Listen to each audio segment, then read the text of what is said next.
Cette cérémonie de restitution qui nous rassemble aujourd'hui, c'est un événement historique. Elle est à la mesure de la portée politique et symbolique que cette restitution revêt pour nos deux peuples, à la mesure aussi de l'histoire dont le tambour-parleur conserve la mémoire ici devant nous. Et le moment est enfin venu de revenir chez les siens.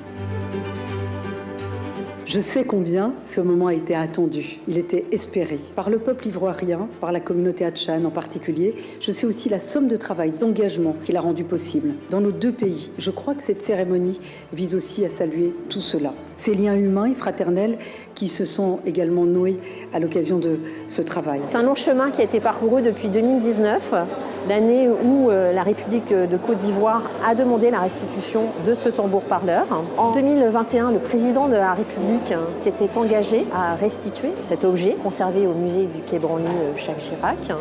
Il y a eu un très gros travail scientifique mené notamment avec le directeur du musée des civilisations d'Abidjan qui est venu quelques mois travailler sur cet objet avec les équipes du musée du Quai Branly Jacques Chirac.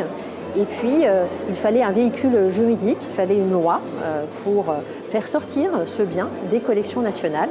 Cette loi a été votée en 2025, c'est une loi d'espèces. Grâce à cette loi, aujourd'hui, le tambour a fait l'objet d'une restitution par la ministre de la Culture à la République de la Côte d'Ivoire. Ce bien a été radié des collections nationales et dans quelques jours, il rejoindra la République de Côte d'Ivoire. Il y a eu 1916 et la douleur. Il y aura désormais le 20 février 2026 et le retour. Cela fait en effet 110 ans exactement que le tambour-parleur a quitté les siens, contraints.